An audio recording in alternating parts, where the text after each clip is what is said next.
The Sydney Opera House is simple in concept, yet infinitely complex in design. A performance space that marries the realms of form and function like no other structure ever built. Designed nearly 50 years ago, it is a building that rewrote the record books, changing not just the way we design buildings, but how we build them as well. The shells alone will take 150,000 man-hours to design. This is more than just an engineering riddle. It is an engineering nightmare. Yet from the most complex of problems will come the simplest of solutions. A solution that will change forever the borders of impossible. Designed by Danish architect Jørn Utzon, the human story of the Sydney Opera House is one of triumph, drama, and heartache. Of challenging the very laws of nature. You had to create something like a sculpture which could be seen from all sides. It sits in a harbor with buildings of a square character, and you don't want to have the name Opera House written on it. You want to see this is an opera house like you see this is a church. The benefit of this approach is that the building does more than just fit the landscape. It becomes the landscape. Bennelong Point is one of the most prominent headlands of Sydney Harbour, visible from not just multiple angles around the site, but from above as well. The radical shape of the Sydney Opera House is unlike anything that has ever been built before. With today's technology, it would still be a challenge. But 50 years ago, when it was first designed, it borders on impossible. John Nutt's team of engineers are a group of remarkable maths and physics wizards charged with giving structure and strength to Utzon's amazing design. The sails of the Sydney Opera House are a maze of curves and complex geometry. The ideal form for the Opera House is some kind of shell structure. But making one that's both 20 stories tall and strong enough to hold its own weight has simply never been done before. How to make the sails of the Opera House light, elegant, and strong?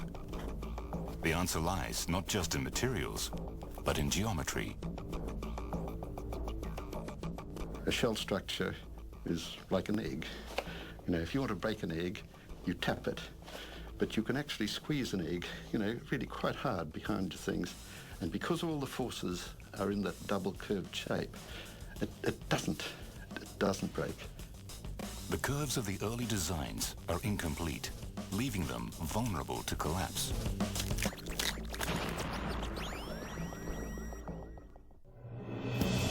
Over a period of 3 years, nearly every geometric trick in the book is tried, tested, and failed.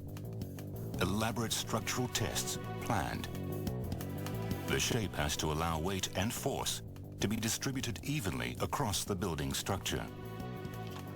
The task is so big that some of the world's earliest computers are used to crunch the numbers for the first time ever in a construction project. Ironically, the solution to the riddle of the Opera House sails lies not in complexity, but in simplicity, in the purest and strongest curve of them all, the sphere.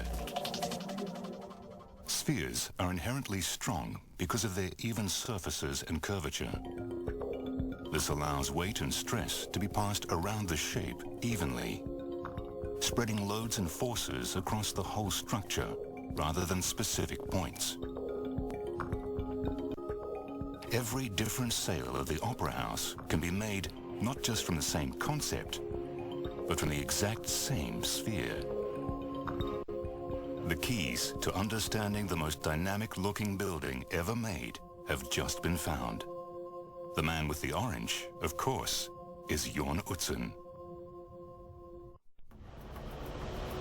Despite the lack of information, early construction moves forward on stage 1, the podium of the Opera House.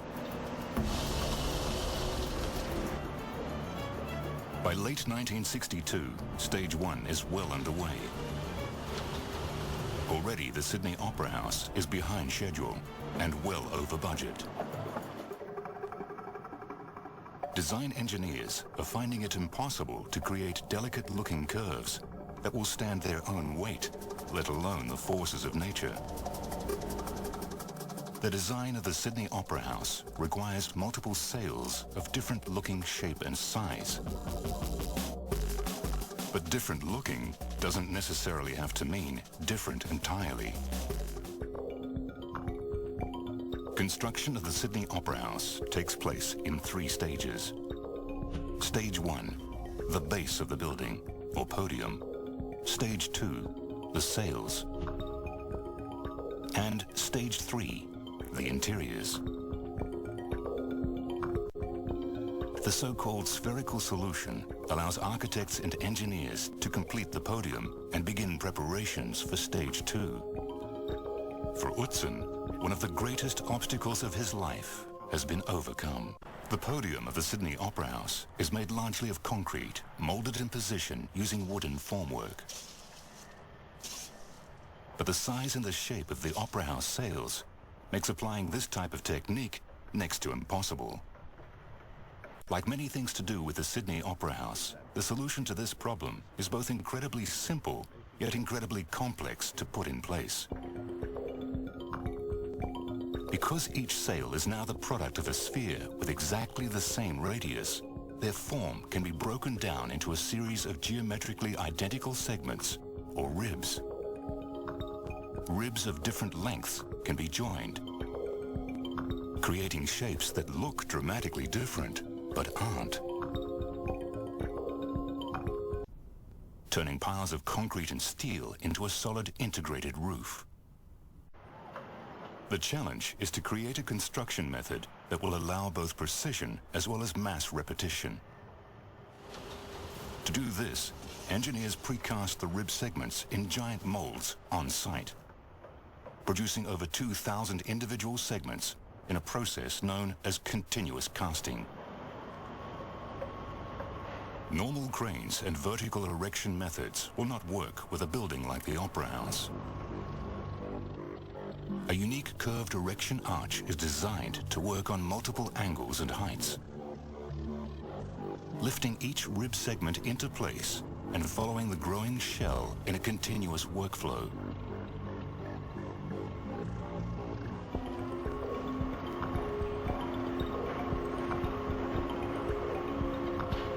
Six years into construction, the unmistakable form of the Sydney Opera House is taking shape.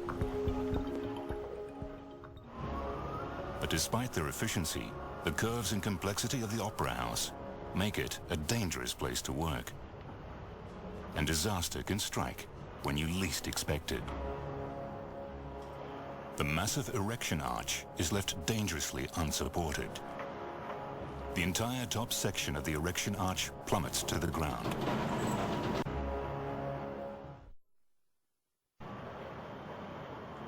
Utzon's vision for the exterior of the sails is to create something that will last under the harsh Australian environment, but will also respond to the changing mood and light around it, like a mountain capped in glistening snow. Ceramic tiles are chosen for both their durability and texture.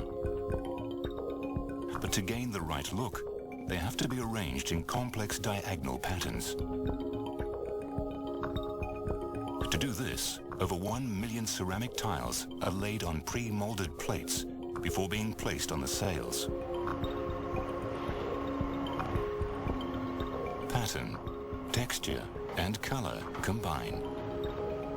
Many pieces, one effect. Bit by bit, the sails of the Opera House grow. The skyline of Sydney is being changed forever. Finally, on October 20th, 1973, after 14 years of construction and $100 million, the Sydney Opera House opens. With the reinstatement of architect Jorn Utzon as head designer of the Sydney Opera House, one of history's great design stories has come full circle. the chance for one of the 20th century's greatest architects to recapture the dream of his life's major work. And the chance for one of the world's greatest buildings to be finished the way it was meant to be. Jon Utzon, a man who dared to go where no one has gone before, to dream of the impossible and win.